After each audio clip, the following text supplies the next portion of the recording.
Hello दोस्तों, सभी को नमस्कार। जैसा कि हम बताए थे कि चैप्टर 7 में हम कुछ एडिशनल लेने वाले हैं, ठीक है ना। ऐड करने वाले हैं कुछ। तो ये बीपीएससी के पर्सपेक्टिव से ज़्यादा है और यूपीएससी में भी बहुत सारे क्वेश्चन इससे आते हैं, ठीक है ना। तो इस चीज़ को देखिएगा। तो हम लोग शुरू करते हैं। ये इसका डायरेक्ट नोट से ही पढ़ाना है, ठीक है ना। तो इस चीज़ को देखिएगा। जैसे बौद्ध धर्म के बारे में है ना, बौद्ध धर्म के बारे में है जैसे कि संस्थापक कौन थे, सिद्धार्थ गौतम थे। ये हम लोग चैप्टर में भी पढ़ चुके हैं। 2500 वर्ष पूर्व जो है इनका जन्म हुआ था। और एक मिनट,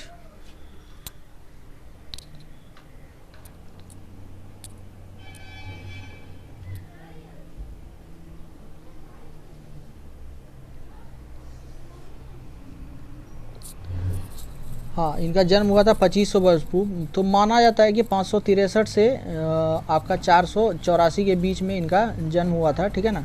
तो ये देखिएगा, जन्म स्थान क्या थी उनकी, लुम्बिनी थी। और शाक्य गणराज्य के शासक शुद्धोधन के बेटे थे। ज्ञान की प्राप्ति उन्हें बोधगया में हुई। पहला उपदेश उन्होंने सारनाथ में दिया था, वाराणसी के निकट। और शिक्षा किस भाषा में थी, प्राकृत भाषा में दिया था उन्होंने। परिनिर्माण जब मृत्यु हुई उनकी कुशीनारा में, ठीक है। और 200 वर्ष से अधिक बौद्ध धर्म एक मौखिक परंपरा रही थी, ठीक है ना। तो जब इन्होंने शिक्षा देना शुरू किया था, शिक्षा जो पहला उपदेश जो सारनाथ में दिया था, तो यहाँ से जो है 200 वर्ष तक लगभग में ये बौद्ध धर्म की परंपरा क्या रही, मौखिक ही रही। मौखिक ही शिक्षा दी जाती थी केवल, ठीक है ना। कुछ अनुयायी सीखते थे, फिर अनुयायी उसको आगे बढ़ाते थे, ठीक है ना। अनुयायी शिक्षित होकर के वो दूसरों को फिर शिक्षा देते थे। अनुयायी भी दूसरे लोगों को मौखिक शिक्षा देते थे, ठीक है ना। और फिर उत्तराधिकारी के सिद्धांत को औपचारिक रूप नहीं देने की बुद्ध की अनिच्छा के कारण क्या हुआ था, मतलब कि बुद्ध क्या मानते थे कि उत्तराधिकारी उनका कोई नहीं होना चाहिए। तो ये वो जो उनका सिद्धांत था ना, तो इसके वजह से 400 वर्षों में कई आंदोलन का प्रादुर्भाव हुआ था। कई आंदोलन 400 वर्षों तक बहुत सारे आंदोलन का प्रादुर्भाव हुआ था। और ये पहला निकाय मत जो कि थेरवाद, जो अब श्रीलंका में इसी से निकला है। पहला निकाय मत हुआ था जब उसमें वोटिंग किया गया था, तो थेरवाद इसमें से अलग हुआ था। जो अभी वर्तमान में श्रीलंका जो बौद्ध धर्म है, तो वो थेरवाद से ही निकला हुआ है, ठीक है। बाद में महायान भी अलग हुआ, महायान और वज्रयान भी बना। तो पहले निकाय मत में थेरवाद अलग हुआ, फिर उसके बाद भी और भी अलग हुआ, महायान और वज्रयान। तो इस तरह से बहुत बढ़ गए थे, ठीक है ना। बौद्ध धर्म में भी बहुत सारे बढ़ गए थे इसमें, है ना। ये बंटने का कारण क्या था, बंटने का मेन कारण था कि जो उसका जो मूल सिद्धांत था, मूल सिद्धांत को थोड़ा सा सामान्य लोगों के अनुरूप बनाने को लेकर के, और पूजा अर्चना करने को लेकर के, कि बुद्ध की कुछ मानते थे कि महायान और हीनयान वाले कि अलग अलग का मत था कि बौद्ध धर्म की पूजा जो है आपका मूर्ति के रूप में बुद्ध की मूर्ति लगा करके करना चाहिए। तो कुछ ने कहा कि नहीं, मूर्ति लगा करके नहीं करना चाहिए। तो ये दोनों अलग अलग हो गए, ठीक है ना। तो ये यही बाद में फिर महायान और हीनयान के नाम से जाने गए, ठीक है ना। हीनयान जो पुरानी पद्धति पे चलते थे, महायान फिर हो गए जो नई पद्धति पे चले, ठीक है। तो इसका पहला बौद्ध परिषद का आयोजन हुआ था, तो इसको किसका समर्थन मिला था, अजातशत्रु द्वारा, ठीक है ना। बिंबिसार के पुत्र अजातशत्रु द्वारा समर्थन मिला था, है ना, 5वीं सदी ईसा पूर्व में, है ना। और ये कहाँ हुई थी, राजगीर में हुई थी, जो बिहार में है राजगीर, सप्तपर्णी गुफा, वहाँ हुई थी, ठीक है, पहली बौद्ध परिषद। तो समर्थन मिला। आयोजन किनके द्वारा किया गया, अजातशत्रु द्वारा। इसके अध्यक्ष कौन थे, बौद्ध भिक्खु महाकश्यप। और बुद्ध की शिक्षा को 2 पीटकों में विभाजित किया गया था इसी बौद्ध परिषद में, एक सूत पीटक और एक विनय पीटक। तो विनय पीटक जैसा कि जानते हैं क्या था, संघ में रहने का, जो हम लोग कल पढ़े तो उसमें पढ़े थे कि संघ में रहने वाले अनुयायियों के लिए क्या किया था, नियम बनाया। संघ में रहने वाले अनुयायियों के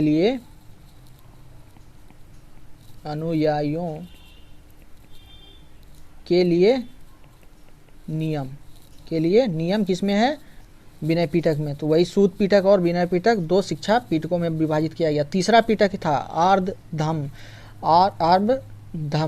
जो कि तीसरे बौद्ध परिषद में जोड़ा गया था, ठीक है ना। तो 2 पीटक जो है पहला बौद्ध परिषद में, और एक तीसरा पीटक जो जोड़ा गया था वो तीसरे बौद्ध परिषद में, ठीक है ना। तो इस चीज़ को याद रखिएगा, ये तीसरे बौद्ध परिषद का चर्चा हो रहा है, ठीक है ना। तो 3 पीटक था, सूत पीटक, विनय पीटक और अभिधम्म पीटक। तो 2 पीठक तो पहला बौद्ध परिषद में जुड़ा और तीसरा जुड़ा किसमें, तीसरे बौद्ध परिषद में, ठीक है। फिर उसके बाद दूसरे बौद्ध परिषद हुई थी कहाँ, वैशाली में 383 ईसा पूर्व, और इसको मतलब कि किसकी अध्यक्षता में हुई थी, सुबु कामी की अध्यक्षता में, सुबु कामी के अध्यक्षता में। और दूसरी बौद्ध परिषद का अंत क्या हुआ, पहले अलगाव से हुआ था, मतलब इसी बीच में पहला अलगाव हुआ था। बौद्ध धर्म में 2 अलगाव देखने को मिलते हैं अलग अलग। तो अनुयायी 2 भागों में विभाजित हो गए, एक महासंघिक जिन्हें सर्वास्तिवादी कहा जाता महासंघिक, और एक अस्थवीर जिन्हें थेरवाद कहा जाता था। तो ये परिवर्तन के विरोधी थे, परिवर्तन जो पुराना पद्धति चल रहा है ना उसी को चलने दिया जाए, इसी का समर्थन करते थे थेरवाद वो स्थिरवादी। फिर महासंघिक और सर्वास्तिवादी क्या थे, परिवर्तन चाहते थे, ठीक है ना। तो परिवर्तन तो इसी की वजह से क्या हो गया आपका, आपका इसमें बढ़ गया, ठीक है ना। 2 अलगाव में 2 अलग अलग बौद्ध धर्म के अनुयायी 2 अलग अलग भागों में बैठ गए। और इसके आयोजक कौन थे, राजा कालसेक। तो 383 ईसा पूर्व में राजा कालसेक द्वारा क्या किया गया था, इनका आयोजन, इनका समर्थन किया गया था, ठीक है। फिर तृतीय बौद्ध परिषद जो तीसरा हुआ था, तो इसमें एक आप पढ़ लिए, अधिधम्म पीठक जोड़ा गया था, है ना। एक तो पहले ही पढ़ चुके हैं, अधिधम्म पीठक जोड़ा गया था, अभिधम्म।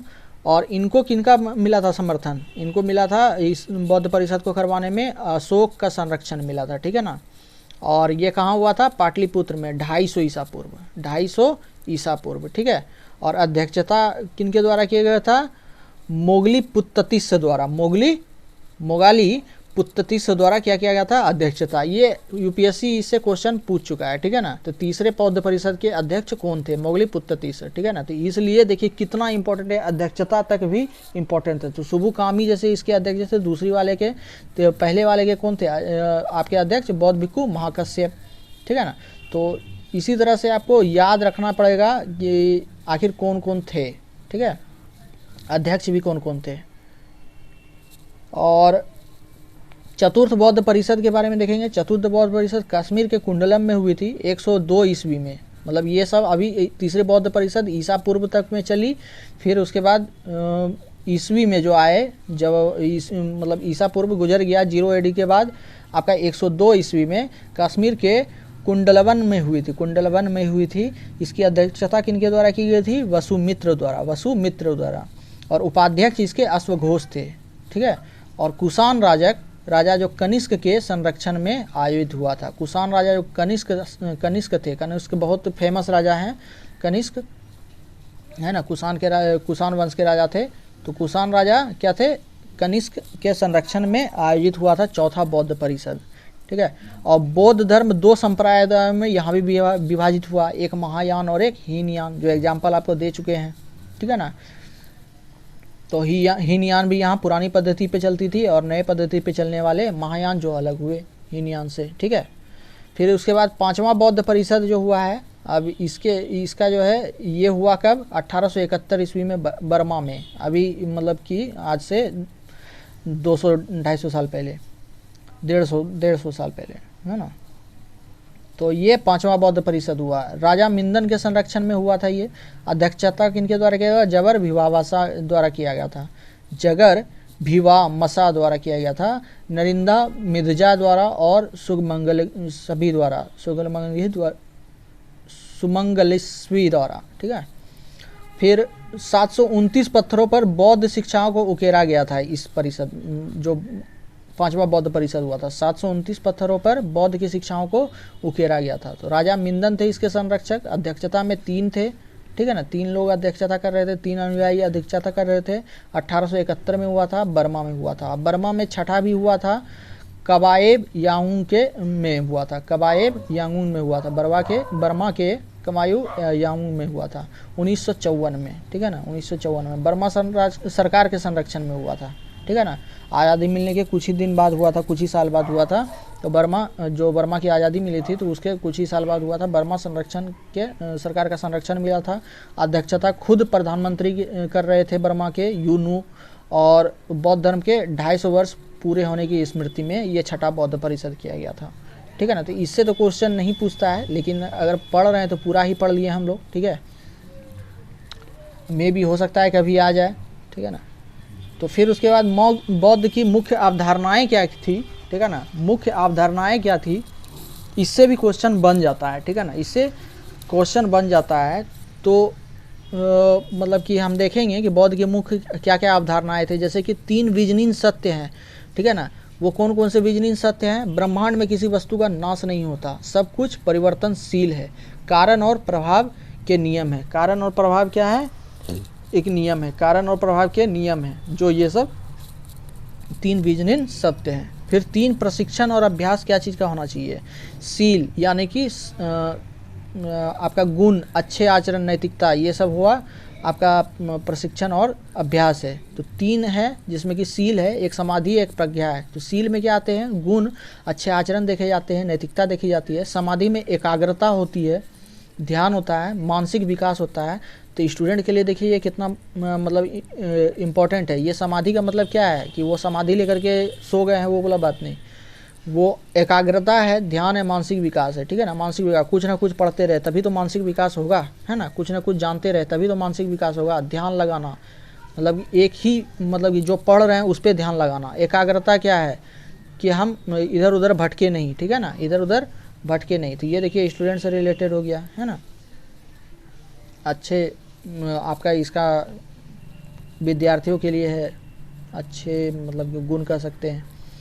और फिर उसके बाद प्रज्ञा। प्रज्ञा क्या है? विवेक, अंतर्दृष्टि, बुद्धिमत्ता, आत्मज्ञान, ठीक है ना। प्रज्ञा में विवेक आती है, अंतर्दृष्टि आती है, अंतर्दृष्टि, बुद्धिमत्ता और आत्मज्ञान, ठीक है।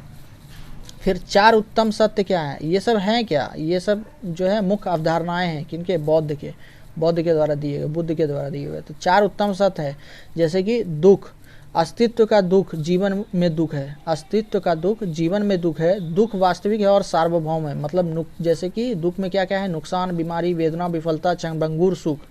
क्षणभंगुर सुख कि कोई चीज़ हुआ, ठीक है ना, कोई सुख की प्राप्ति हुई और कुछ ही समय के लिए रहता है, ठीक है ना। तो वो भी आपका दुख का ही एक कारण है, ठीक है ना। कुछ समय के बाद वो सुख चला गया तो दुखी, आप खुद दुखी हो जाइएगा।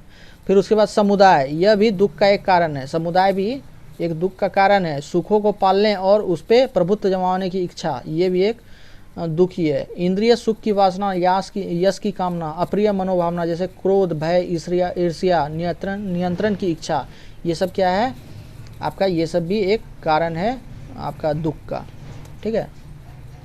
फिर निरोध, यह दुखों से निवृत्ति है। निर्वाण की अंतिम आज़ादी से दुखों का अंत संभव है, ऐसा उन्होंने कहा था, ठीक है।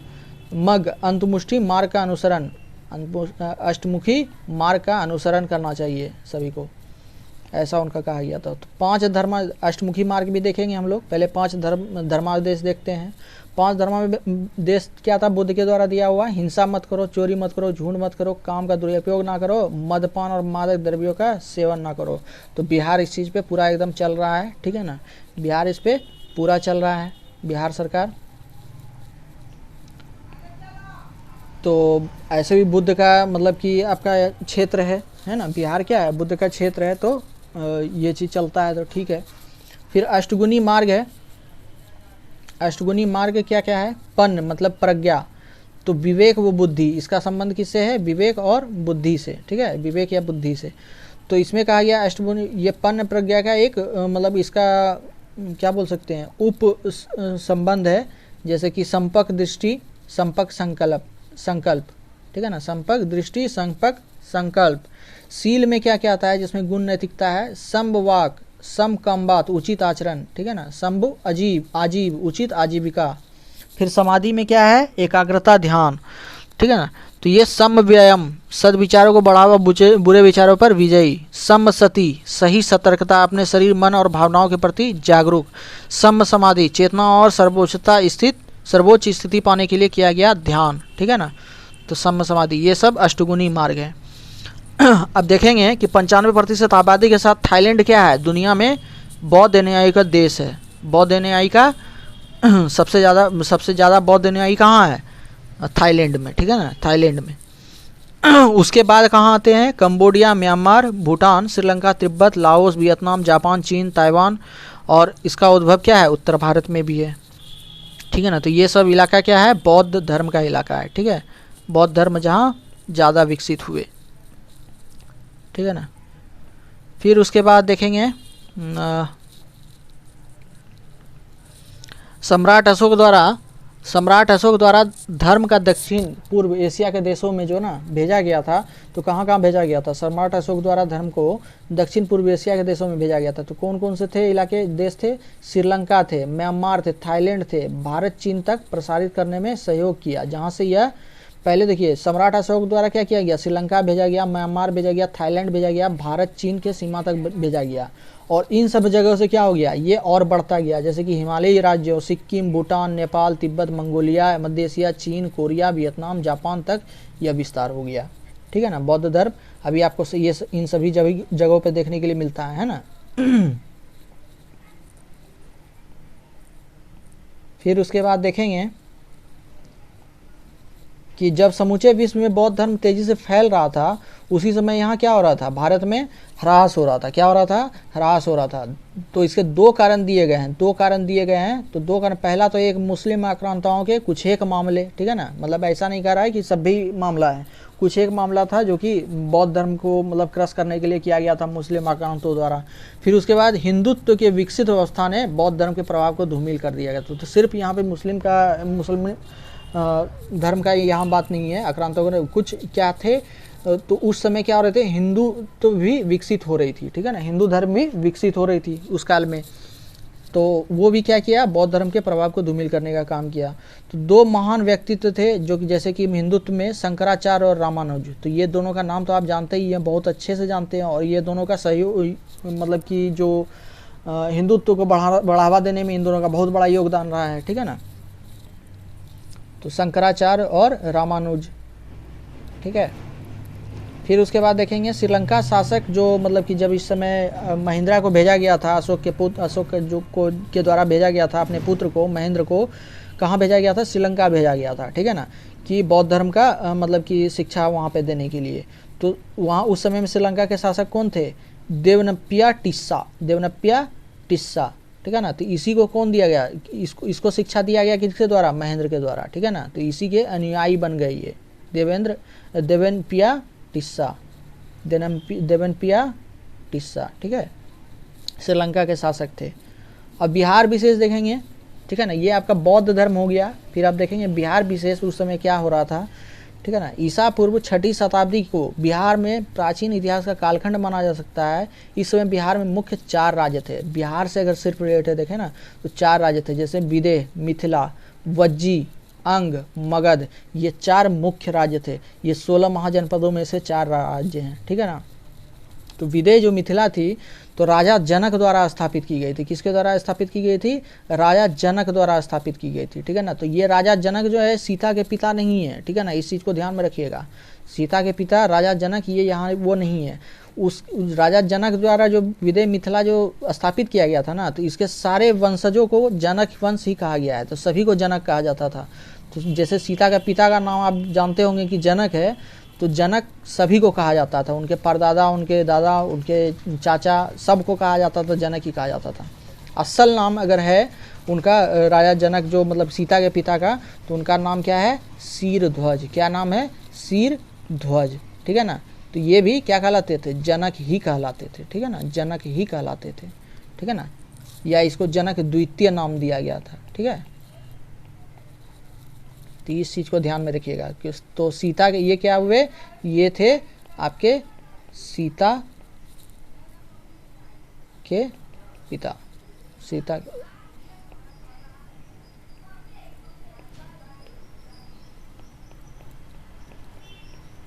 के पिता थे, ठीक है। तो राजा जनक स्थापित किया गया था किनके? विदेह मतलब मिथिला।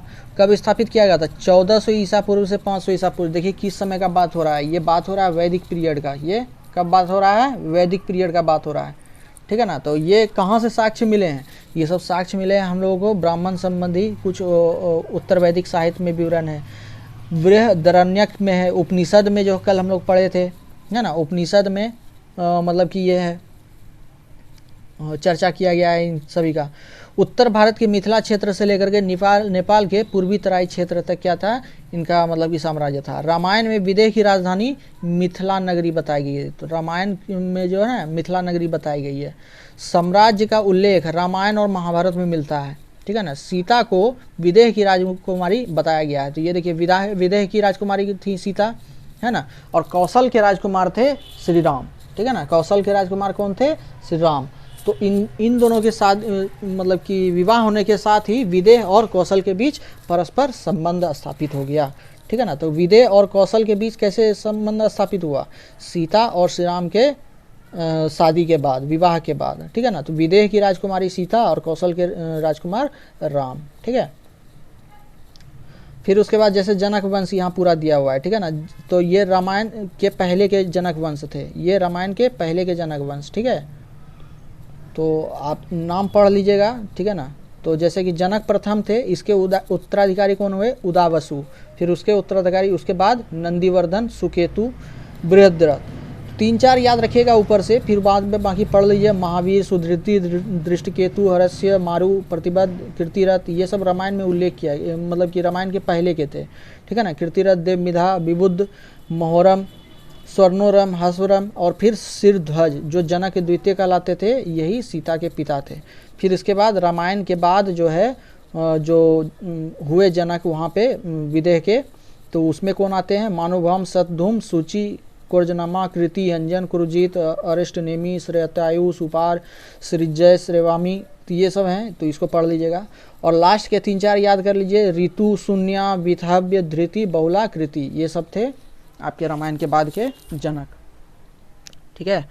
फिर उसके बाद देखते हैं, विदेह पढ़ लिए, अब उसके बाद वज्जी देखेंगे, ठीक है ना। वज्जी आपका जो महाजनपद था, गणतांत्रिक राज्य था। ये क्या था, वज्जी गणतांत्रिक राज्य था। गणतांत्रिक राज्य वज्जी हम लोग पढ़ चुके हैं ना, पिछले चैप्टर में भी पढ़े थे।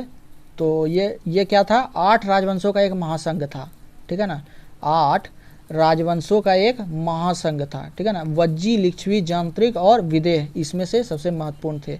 तो वज्जी, लिच्छवी, जनात्रिक और विदेह ये भी क्या थे, आपके महत्वपूर्ण थे। तो विदेह भी क्या थी, इसी मतलब कि गणतांत्रिक राज्य में ही शामिल थी। तो लिच्छवी जैसे कि जानते हैं कि आपका बिंबिसार जो थे, बिंबिसार तो बिंबिसार की जो पत्नी थी, बिंबिसार का जो मतलब कि राजकुमारी जो है लिच्छवी से ही थी। जो एक सेकंड आपको बनाते हैं, बिंबिसार का पुत्र कौन था, अजातशत्रु, है ना, अजातशत्रु था। और इसकी माँ जो थी कौन थी, लिच्छवी की राजकुमारी, है ना, लिच्छवी की राजकुमारी थी, है ना, ये माँ थी, ठीक है। तो ये विवाह हुआ इन दोनों के बीच, परस्पर संबंध बैठा लिच्छवी और आपका मगध में, है ना, विवाह हुआ था, ठीक है। तो ये देख लीजिएगा, बिंबिसार और लिच्छवी की राजकुमारी जो थी वो दोनों माता पिता थे किसके, अजातशत्रु के, ठीक है। फिर उसके बाद देखेंगे हम लोग, उसके बाद देखते हैं कि सूतकृतांग के उदाहरणों में उग्रास, भोग, कौरव और इक्ष्वाक के नाम मिलते हैं। तो जैसे कि 8 महासंघ है ना, तो उसमें से 4 तो प्रमुख आप हो गया कि वज्जी है, लिच्छवी है, जनात्रिक है, विदेह है ना, ये सब महत्वपूर्ण हो गया। फिर बाकी क्या है कि सूतकृतांग के उदाहरण में मिलता है कि उग्रास हुआ, ठीक है ना, उग्रास हुआ, भोग हुआ, कौरव हुआ और इक्ष्वाक हुआ, ये सब अन्य 4 राजवंश थे जो कि वज्जी गणतंत्र राज्य में शामिल थे, ठीक है। और इसको इक्ष्वाक को जनात्रिक और लिच्छवी के संग एक ही राजा एवं उसकी सभा के बतौर स्तंभ बताए गए हैं। और कई ग्रामों, जनपदों और गोष्ठों समूह को मिलाकर वज्जी संघ कहा जाता था, ठीक है ना। बहुत सारे ग्राम, जनपद और गोष्ठों को समूह को मिला करके क्या कहा जाता था, गोष्ठ मतलब समूह होता है, ठीक है। तो ग्राम, जनपद, समूह को मिला करके वज्जी संघ कहा जाता था। प्रत्येक खंड यानी कि जिला, प्रत्येक जिला से एक गणमान्य व्यक्ति को वज्जी गण परिषद का प्रतिनिधि चुना जाता था। तो प्रतिनिधि का मतलब क्या कहलाता था, जो प्रतिनिधि चुना जाता था उसे गण मुख्य कहा जाता था, मतलब राजा एक तरह से हुआ, ठीक है। और वज्जी गण परिषद में क्या होते थे, अन्य कार्यशाही होते थे, जैसे कि महाबल अधिकृत मतलब आंतरिक सुरक्षा मंत्री, तो ये हो गया आपका क्या, कैबिनेट मिनिस्ट्री एक तरह से, ठीक है। तो विनिश्चय मात्य या प्रधान न्यायाधीश, दंडाधिकारी, ये सब हो गए आपका जो आपका देख रहे हैं वज्जीगण परिषद में रहते थे। और वज्जीगण परिषद का प्रतिनिधि जो है उसे क्या कहा जाता था, गण मुख्य यानी कि राजा एक तरह से। और 600 ईस्वी के आसपास क्या हुआ है, लिच्छवी वंशज भगवान महावीर और गौतम बुद्ध के शिष्य थे। 600 वर्ष ईस्वी के आसपास लिच्छवी के जो वंशज थे वो महावीर और गौतम बुद्ध के शिष्य थे, ठीक है ना, ये याद रखना है। तो आप शाक्य गणराज्य तो जानते हैं कि शाक्य गणराज्य से संबंध था किनका, गौतम बुद्ध का, ठीक है ना। महावीर जी का भी संबंध था इस गणराज्य से। और वज्जी का उल्लेख क्या है, किसमें मिलता है, बौद्ध धर्मग्रंथ अंगुत्तर निकाय में मिलता है ना। और जैन धर्मग्रंथ भगवती सूत्र में भी मिलता है। पाणिनि में जो संस्कृत का व्याकरण उसमें मिलता है। चाणक्य द्वारा किया गया उसमें मिलता है। सुआंगजांग जो चीनी तीर्थयात्री था उसके द्वारा भी लिखा गया, जो इतिहास लिखा गया था वो भी उल्लेख आपका मिलता है, ठीक है। तो वज्जी का उल्लेख बहुत जगह मिलता है। फिर अंग तीसरा जो प्रमुख महाजनपद था, अंग जो वर्तमान में कह सकते हैं भागलपुर का क्षेत्र एक तरह से। तो आर्ष महाकाव्य और पुराणों के मुताबिक अंग का नामांकन साम्राज्य के संस्थापक राजकुमार अंग के नाम पर किया गया था, ठीक है ना। अंग जो साम्राज्य था उसका नामांकन राजकुमार अंग के नाम पे किया गया था। किसके अनुसार, आर्य महाकाव्य और पुराणों के मुताबिक। आर्ष नहीं है, आर्य होगा इसे, आर्य महाकाव्य और पुराणों के मुताबिक अंग का नामांकन क्या किया गया था, राजकुमार अंग के नाम पे किया गया था, ठीक है। फिर देखते हैं कि वैरचना और स्तूप का पुत्र राजा बलि द्वारा, वैरचना और स्तूप का पुत्र राजा बलि, मतलब कि राजा बलि कौन थे, वैरचना और स्तूप का पुत्र। तो बलि द्वारा महात्मा दीर्घात्मा से पुत्र होने का आशीर्वाद प्राप्त लिया। तो राजा बलि तो पहले किसका पुत्र था, वैरचना और स्तूप का। और राजा बलि क्या किया, महात्मा दीर्घात्मा से आशीर्वाद लिया पुत्र होने का, ठीक है ना। तो राजा बलि का विवाह किससे हुआ था, रानी सुदेशना से, ठीक है ना। तो रानी सुदेशना और राजा बलि का पुत्र फिर क्या हुआ, 5 पुत्र हुआ, जिसमें से अंग, वंग, कलिंग, सुम्हा पुत्र था, ठीक है ना। तो अंग वंग ये बंगाल फिर बन जाता है, अंग फिर आपका अंग प्रदेश हो गया आपका भागलपुर का इलाका, कलिंग आप हैदराबाद देख रहे हैं, ठीक है ना। तो सुम्हा पुत्र हो गया। तो ये सब जो है बहुत पुराना सब ये है कथा और ये सब है इतिहास है। तो कुछ साक्ष्य की कमी रहती है, लेकिन एक तरह से अगर देखा जाए कुछ तो साक्ष्य मिले हैं तो उससे हम सही भी मान सकते हैं, ठीक है ना। तो और खासकर बिहार का पढ़ रहे हैं तो बिहार का तो जानना है ही। तो अंग वंग कलिंग सुम्हा और पुत्र हुए थे, 5 पुत्र हुए थे, रानी सुदेशना और राजा बलि का ये 5 पुत्र थे। और महात्मा में कौन थे, दीर्घात्मा थे, जो जिनसे आशीर्वाद लिया गया था। और बाकी राजा बलि किसके पुत्र थे, वैरचना और स्तूप के पुत्र थे।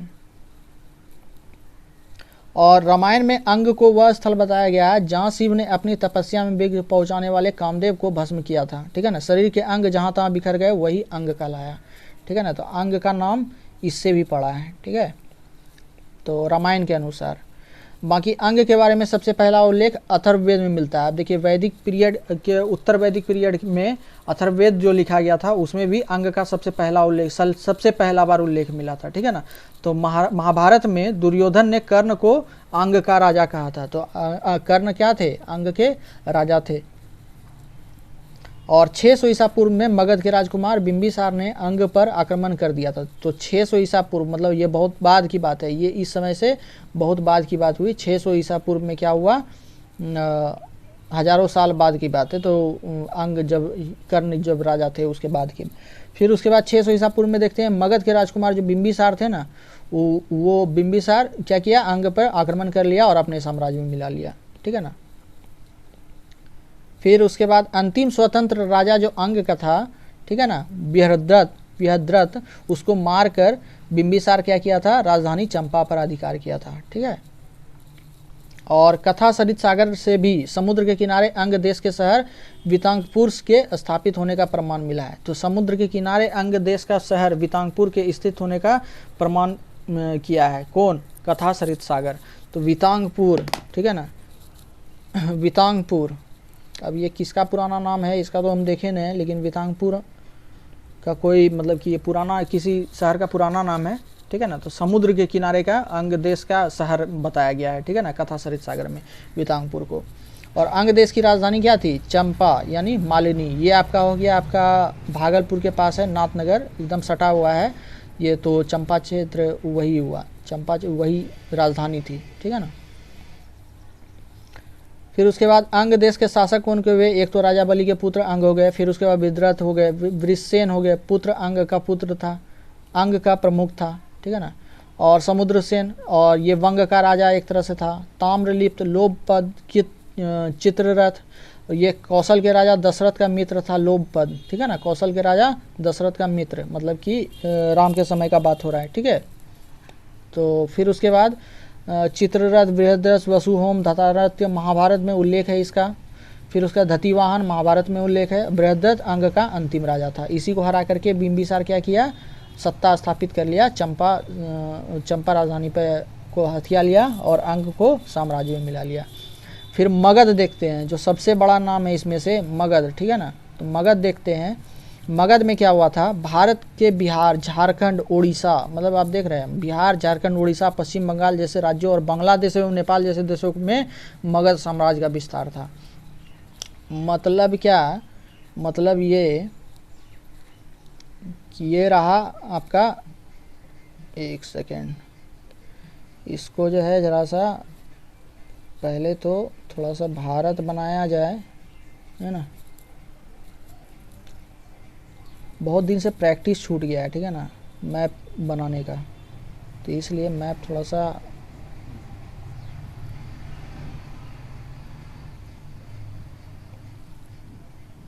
देखिए लंबा बन गया। तो ये भी इलाका मिला दीजिए, ठीक है ना। तो ये पूरा इलाका जो है ना, जैसे कि कहाँ कहाँ क्या गया? बिहार हो गया, बिहार हो गया इस जगह, झारखंड हो गया इस जगह, इधर हो गया छत्तीसगढ़, उड़ीसा, है ना। और क्या हो गया? पश्चिम बंगाल इधर हो गया, ठीक है ना, इधर पूरा पश्चिम बंगाल जैसे राज्यों, और बांग्लादेश, ये पूरा बांग्लादेश मिला करके, ठीक है ना, और नेपाल, ये सब मिला करके, तो ये सब इलाका मिला करके बोल सकते हैं आप कि ये पूरा क्या था? मगध साम्राज्य था, ठीक है। तो ये सब था मगध साम्राज्य में विस्तार। प्राचीन भारत के 16 प्रमुख जनपदों में से एक महान देश था ये, ठीक है ना, ये मगध। और पहली राजधानी इसकी क्या थी? राजगिरी, ठीक है ना, राजगीर। इसको पहले उसके बाद क्या हुआ? बाद में पाटलिपुत्र कर लिया गया राजगीर, और ये गिरिवृज कहलाता था। अजात शत्रु के शासन काल में गिरिवृज बदल करके राजगीर हो गया। तो राजगीर का पुराना नाम क्या है? गिरिवृज। अगर मान लीजिए बीपीएससी में क्वेश्चन आ गया कि राजगीर का पुराना नाम क्या है, ठीक है ना, तो गिरिवृज जो होगा, ठीक है। मगध का उल्लेख किसमें किसमें मिलता है? जैन व बौद्ध धर्म के ग्रंथों में मिलता है, रामायण महाभारत पुराणों में मिलता है, ईसा के 6ठी सदी से भी पहले के ग्रंथों में मिलता है। तो 600 ईसा पूर्व के पहले के भी वेदों ग्रंथों में मिलता है। अथर्ववेद में मगध को अंगवासी, गंधारवासी, मुजावत्स के साथ रखा गया है। तो अथर्ववेद में मगध को किसके किसके साथ रखा गया है? अंगवासी, गंधारवासी, मुजावत्स के साथ रखा गया है। मगध को भारत के 2 महान साम्राज्यों मौर्य और गुप्त साम्राज्य के संस्थापक होने का श्रेय प्राप्त है, ठीक है ना। मगध क्या है? मौर्य, चंद्रगुप्त मौर्य का, और गुप्त, चंद्रगुप्त साम्राज्य के संस्थापक होने का श्रेय प्राप्त है, ठीक है ना। तो होने का श्रेय प्राप्त है। इन दोनों साम्राज्यों के दौरान प्राचीन भारत में क्या क्या हुआ था? विज्ञान, गणित, ज्योतिष, धर्म, दर्शन के क्षेत्र में क्या हुआ? बुलंदी पर था। भारत का स्वर्ण काल कहलाता है इस मगध काल, ये काल। चाणक्य हुए, ठीक है ना, कौटिल्य, ये सब आपको देखेंगे। गणित में भी, ज्योतिष विद्या में भी, मतलब उस टाइम में ज्योग्राफी कोई जानता नहीं था, लेकिन वहाँ पे इनके द्वारा कह दिया गया, ठीक है ना, कि देश में आपका जो ये थे आर्यभट्ट थे, उनके द्वारा पूरा पृथ्वी ये कर दिया गया कि पृथ्वी मतलब चारों तरफ सूर्य के चारों तरफ घूम रही है, ठीक है ना। और 9 तारा के बारे में मतलब कि तारा का अनुमान लगा दिया गया। तो ये सब बिना मतलब कि अभी के फिजिक्स, केमिस्ट्री, बायोलॉजी, ये सब जो अभी जो साइंटिफिक रिसर्च है, ये सब किए बिना वो सब अनुमान से और ये सब से किए थे, ठीक है ना। तो अनुमान नहीं होता है, मतलब कि होता है, आखिर वो तो जानकारी इकट्ठा किए ही होंगे, ठीक है ना। वो उनका अपने तरीके से रिसर्च किए होंगे। तो विज्ञान के गणित में मतलब कि 0 दिया गया उस टाइम में, ठीक है ना। तो विज्ञान, गणित, ज्योतिष, धर्म, दर्शन के क्षेत्र में बुलंदी पे था इस समय भारत। मगध ही क्या, पूरा भारत। मगध का नाम स्पेशल लिया गया कि मगध में ये सब हुआ, लेकिन भारत का स्वर्णकाल एक समय से यही था, मौर्य और गुप्त साम्राज्य के समय। फिर मगध प्रशासन को कार्यपालिका, न्यायपालिका और सैन्य गतिविधियों के रूप में विभाजित किया गया था।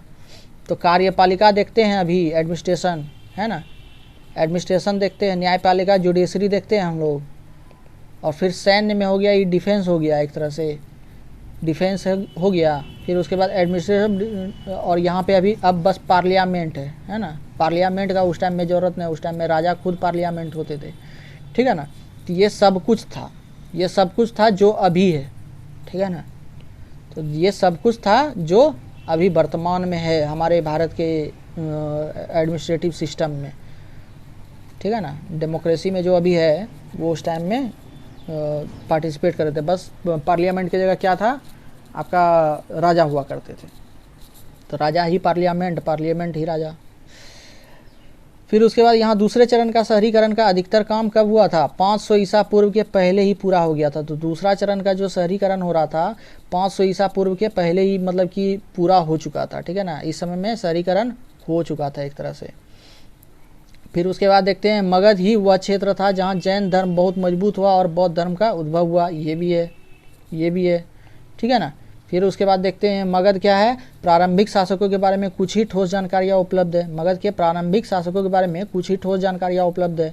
देखते हैं मुख्य स्रोत बौद्ध धर्म की पाली में लिखित संहिता में, पाली में भाषा में जो लिखी हुई संहिता है बौद्ध धर्म की, जैन अगमास और हिंदुओं के पुराण, इसमें से क्या मिलते हैं, कुछ जानकारियाँ मिलती है। किसके बारे में, मगध के प्रारंभिक शासकों के बारे में। तो मुख्य स्रोत क्या है आपका मगध के बारे में, जैन अगमास और हिंदुओं के पुराण में जो प्रारंभिक शासक के बारे में मिली जानकारी के अनुसार हर्यक वंश ने मगध पर 200 साल यानी लगभग 600 ईसा पूर्व से 413 ईसा पूर्व तक शासन किया। तो हर्यक वंश यहाँ देखते हैं, ठीक है ना, यहाँ हर्यक वंश देखते हैं। तो हर्यक वंश याद रखिएगा।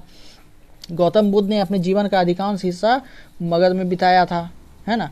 बोधिसत्व की प्राप्ति बोधगया में, पहला उपदेश सारनाथ में, पहला बौद्ध परिषद राजगिरी में। तो ये सब हुआ था आपका मगध में, है ना।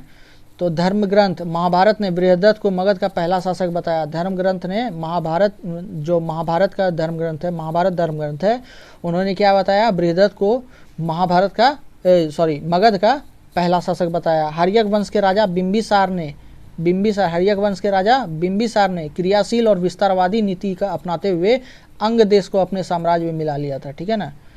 तो फिर उसके बाद लिच्छवियों को परास्त करने में अजातशत्रु को 15 साल तक मशक्कत करनी पड़ी। तो लिच्छवो जो आपका संघ का था, इस संघ का एक सदस्य था, तो गणराज्य संघ का, है ना, गणराज्य संघ का एक सदस्य देश था लिच्छवी। तो उसको हराने में अजातशत्रु को कितना समय लग गया, 15 साल लग गया, ठीक है ना। इस युद्ध में 2 नए हथियारों का प्रयोग अजातशत्रु द्वारा किया गया था, ठीक है ना। 2 नया हथियार का यहाँ शुरू किया गया था, ठीक है ना, इनोवेशन किया गया था एक तरह से, है ना, मेक इन इंडिया।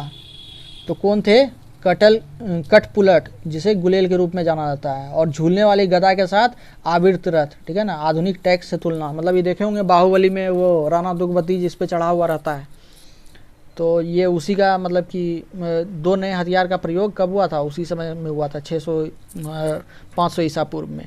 फिर सुसुनाग वंश ने हर्यक वंश को उखाड़ फेंका। सुसुनाग वंश उसके बाद क्या किया, हर्यक वंश को हराया, है ना। सुसुनाग वंश के अंतिम शासक कलाशोक को महापद्म नंद ने 345 ईसा पूर्व में हत्या कर दिया। अब देखिए हर्यक वंश को कौन हटाया, शिशुनाग को कौन हटाया, कलाशेक को। शिशुनाग का जो अंतिम शासक था कलाशेक को कौन हटाया, महापद्म नंद, ठीक है ना। तो महापद्म नंद 345 ईस्वी में हत्या कर दी। फिर उसके बाद सिकंदर का देखते हैं, अलेक्जेंडर जो था वो 326 ईस्वी में क्या किया था, मगध के पश्चिमी सीमा पर आधम की थी। लेकिन सैनिक जो थे ना हैप्सिस मतलब कि व्यास नदी के इलाके में विद्रोह कर दिए। ये तो पढ़ाए थे, ठीक है ना, ये तो हम लोग देख चुके हैं कि उसके सैनिक क्या हो गए थे, डर गए थे। वो नंद वंश के और मगध के क्या सैनिक देख करके डर गए थे। पैदल सैनिक, हथियार, रथ और फिर आपका हाथी और कुछ नए हथियार थे, तो ये सब देख करके क्या हो गए थे, डर गए थे, जिसके कारण से विद्रोह कर दिया। 321 ईस्वी में नंद वंश के खात्मा हो गया था, 321 ईसा पूर्व में। 326 में देखिए यहाँ पे आया था, पश्चिमी सीमा पर सिकंदर का ये सिकंदर आया था। तो उसके बाद 321 में क्या हुआ, नंद वंश का खात्मा हो गया और चाणक्य की सहायता से क्या हो गया था, चंद्रगुप्त मौर्य ने मौर्य वंश की स्थापना की। और मौर्य वंश के खत्म होने पर शुंग और खराबे यानी कि कण्व साम्राज्य का शासन हुआ। तो शुंग के बाद क्या हुआ, मतलब मौर्य के बाद क्या हुआ, शुंग वंश का स्थापना हुआ, ठीक है ना। और उसके बाद खराबे साम्राज्य का स्थापना हुआ शुंग के बाद। फिर मगध राजवंश क्या है, 600 BC से पहले जो क्या था, मगध राजवंश में बृहदत्त वंश है ना। पहले बृहदत्त, जो कि आपका रामायण में उल्लेख, महाभारत में उल्लेख मिला है, धर्मग्रंथ महाभारत में बृहदत्त को मगध का पहला शासक बताया गया है ना। तो उसी तरह यहाँ देखते हैं मगध राजवंश 600 BC से पहले, 600 ईसा पूर्व से पहले बृहदत्त वंश था, जो कि मगध साम्राज्य का सबसे प्रारंभिक राजवंश था, ठीक है ना। महाभारत और पुराणों के मुताबिक चेदी के कुरु राजा और वसु के गिरिका रानी के 5 संतानों में सबसे बड़े बृहदत्त थे। तो चेदी के कुरु राजा और वसु और गिरिका रानी के 5 संतानों में से सबसे बड़े बृहदत्त थे। और ये उल्लेख ऋग्वेद में भी है, ठीक है ना, ये उल्लेख ऋग्वेद में भी है। तो इस चीज़ को ध्यान दीजिएगा कि तो आपका मगध के पहले शासक का नाम क्या आ जाता है, बृहदत्त, राजा बृहदत्त हो गए। तो बृहदत्त वंश का स्थापना फिर उसके बाद 600 BC में हुआ था। फिर उसके बाद चेदी के कुरु राजा वसु और गिरिका रानी के पुत्रों में 5 जो आपके पुत्र हैं, 5 संतान वो, और उसके बाद कौन कौन था, तो बृहदत्त हुए। फिर बहन अम्मा भी शासन किया गया था कुछ देर। तो फिर उसके बाद वृषभ, पुष्पवंत, सत्यहित, सुदानवन, सर्वजतु, संभव, जरासंध और सहदेव। सहदेव क्या है, महाभारत में मारा गया था, ठीक है। तो मगध राजवंश 600 BC के बाद हर्यक वंश का यहाँ स्थापना हुआ, ये हर्यक वंश का स्थापना हुआ, ठीक है ना। तो हर्यक वंश आपको याद रखना है। तो बिंबिसार के पिता थे भट्टिय, उनके द्वारा स्थापना है, लेकिन मेन स्थापना बिंबिसार द्वारा किया गया और उसका विस्तार जो है ये दोनों बहुत विस्तार किए। तो अजातशत्रु, फिर उसके बाद उदयभद्र, अनिरुद्ध, फिर मुंडा और नागदशक। फिर उसके बाद नागदशक जो था, तो नागदशक का मतलब उसके बाद शिशुनाग राजवंश का स्थापना हुआ, नागदशक को हरा करके, किसके द्वारा, 413 से 345 BC में। तो शिशुनाग द्वारा नागदशक को हरा करके शिशुनाग राजवंश की स्थापना की गई। शिशुनाग के बाद काकवर्ण, कलशेक थे, फिर महानंदिन थे। तो महानंदिन के जराज पुत्र जो थे ये आपका नंद राजवंश का स्थापना किया गया। तो जराज पुत्र क्या होता है, मतलब कि नाजायज इस तरह से पुत्र कहा जाता है, ठीक है ना। मतलब कि बहुत से उस समय में क्या चलता था वो नहीं एक्सप्लेन नहीं कर सकते हैं, ठीक है। तो नंद राजवंश का क्या माना जाता है कि नंद राजवंश में महानंदिन के जराजपुत्र महापद्म नंद उग्रसेन 345 में विरासत में महानंदिन साम्राज्य मिलने के बाद नंद राजवंश की साम्राज्य की नींव रखी। तो महापद्म नंद कौन थे, उग्रसेन हुए नंद राजवंश के संस्थापक। फिर पानगुप्ती, भुत्ताल, राष्ट्रपाल, गौविशक, दशासिद्ध, कविवत, धननंद, ये सभी भाई थे, ठीक है ना। 9 भाई थे। ये लोग क्या कर रहे थे, एक एक करके सत्ता पे बैठ रहे थे। तो सबसे लास्ट में धननंद बैठा था, जो इसी को हरा करके चंद्रगुप्त द्वारा बेदखल कर दिया गया था। ये नंद क्या था, अय्यास किस्म का था। हालांकि संपत्ति भरपूर थी, संपत्ति बहुत ज़्यादा संपत्ति, मतलब क्या बोल सकते हैं, संपत्ति का भरमार भारत में उस समय बहुत था, ठीक है ना। फिर उसके बाद मौर्य साम्राज्य की स्थापना कब हुई, 321 BC से 184 BC तक चला था, जिसमें कि मौर्य साम्राज्य की स्थापना जो चंद्रगुप्त मौर्य द्वारा की गई थी। फिर उनके बेटे हुए बिंदुसार, फिर उनके बेटे हुए अशोक, और अंतिम शासक कौन थे, बृहदत्त, जो कि ब्राह्मण जनरल, इसका जो बृहदत्त का जनरल जो था ना, जो सेनापति एक तरह से, तो पुष्यमित्र शुंग था, ये ब्राह्मण था पुष्यमित्र शुंग, और ये क्या किया, बृहदत्त का हत्या कर दिया। तो यहाँ से शुंग वंश का स्थापना हुआ। तो शुंग वंश कितना चला, 185 से 80 AD तक चला, 185 BC से 180 AD तक। तो कुछ हिस्सा में चल रहा था ज़्यादा, लेकिन शुरुआत में पहले सब जगह चला, फिर उसके बाद कुछ हिस्सा में सिमट करके रह गया था। उसी तरह से इस समय में कण्व वंश भी चला 71 BC से 26 BC तक, ठीक है ना। ये अधिकार कुछ ही समय तक रहा। फिर उसके बाद देखते हैं चंद्रगुप्त मौर्य जो है, गुप्त वंश के चंद्रगुप्त मौर्य गुप्त वंश, ये जो 240 से 600 AD तक क्या हुआ, ईसा ईस्वी तक 240 से 600 ईस्वी तक मगध पर अधिकार चंद्रगुप्त द्वारा, ठीक है ना। चंद्रगुप्त जो गुप्त वंश हुए, तो चंद्रगुप्त द्वितीय का शासन क्या रहा आपका 375 से 415 ईसी चंद्रगुप्त द्वितीय का। तो चंद्रगुप्त द्वितीय हो जाते हैं, इसका हम लोग पढ़ेंगे आगे चल के चैप्टर में। तो चंद्रगुप्त द्वितीय क्या थे, ये बहुत मतलब कि आपका इनकी कहानी बहुत ये होती है, बहुत ज़्यादा चलती है, ठीक है।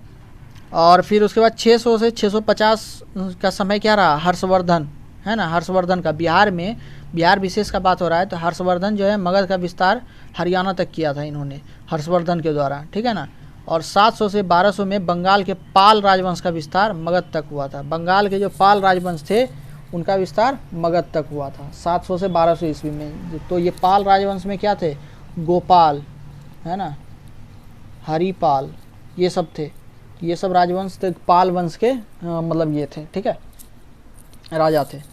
फिर आपका यही इंड होता है, ठीक है ना। तो आपका बिहार विशेष हो गया, आपका इंपॉर्टेंट हो गया। आपको बीपीएससी अगर एग्ज़ाम देना है, ठीक है ना, तो 8 तारीख को ऐसे एग्ज़ाम है, या इसका तैयारी कर रहे हैं तो इसको पढ़ लीजिए, ये आपका बहुत इम्पोर्टेंट रहेगा। और इसी तरह से बीच बीच में कभी कभी बिहार का लेते आएंगे, बिहार स्पेशल, ठीक है ना। और ठीक है, तो ये क्लास हम समाप्त करते हैं, ठीक है। इसके बाद नेक्स्ट चैप्टर आपका 8वां चलेगा आपका, ठीक है ना। एनसीईआरटी के क्लास से 8वां चलेगा, तो वो आप उसको देख लीजिएगा। लगातार देखते रहिए दोस्तों, और कंटिन्यू रह रहे हैं। और फिर इसके बाद देख लेते हैं, शेयर कीजिए, लाइक कीजिए, ठीक है ना, शेयर करते रहिए, तभी आगे मतलब कि क्लास लेने में मज़ा आते रहेगा। शेयर कीजिए, लाइक कीजिए, कमेंट कीजिए अगर किसी तरह का कोई प्रॉब्लम है तो, ठीक है। चलिए ठीक है, थैंक यू।